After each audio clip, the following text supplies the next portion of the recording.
बंगाल में MIM party ने हुमायूं कबीर के साथ गठबंधन तोड़ दिया।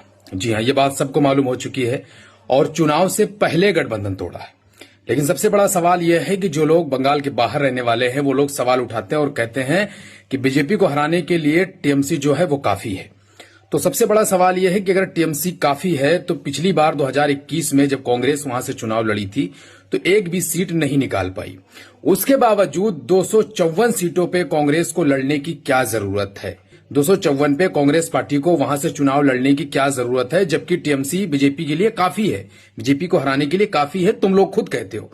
तो कांग्रेस को इतनी ज्यादा सीटों पे लड़ने की क्या जरूरत है, जबकि कांग्रेस 2021 में एक भी सीट नहीं जीत पाई, फिर भी 254 सीटों पे चुनाव लड़ रही है। तो सवाल अब ये उठता है कि अगर इतनी सीटों पे कांग्रेस लड़ रही है तो 2-3 महीने पहले बनी हुई पार्टी हुमायूं कबीर की पार्टी का 1000 करोड़ का जब डील हो सकती है तो सोचो कांग्रेस पार्टी की कितनी बड़ी डील होगी भारतीय जनता पार्टी से।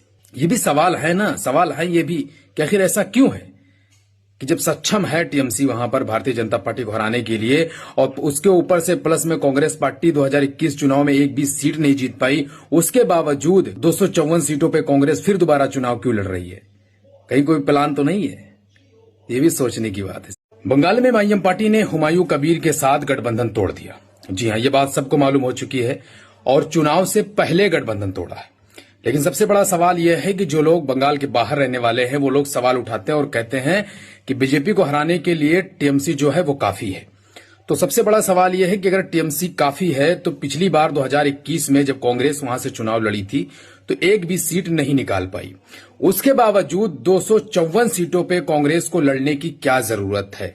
254 पे कांग्रेस पार्टी को वहां से चुनाव लड़ने की क्या जरूरत है, जबकि टीएमसी बीजेपी के लिए काफी है, बीजेपी को हराने के लिए काफी है, तुम लोग खुद कहते हो। तो कांग्रेस को इतनी ज्यादा सीटों पर लड़ने की क्या जरूरत है, जबकि कांग्रेस 2021 में एक भी सीट नहीं जीत पाई, फिर भी 254 सीटों पे चुनाव लड़ रही है। तो सवाल अब ये उठता है कि अगर इतनी सीटों पे कांग्रेस लड़ रही है तो 2-3 महीने पहले बनी हुई पार्टी हुमायूं कबीर की पार्टी का 1000 करोड़ का जब डील हो सकती है तो सोचो कांग्रेस पार्टी की कितनी बड़ी डील होगी भारतीय जनता पार्टी से।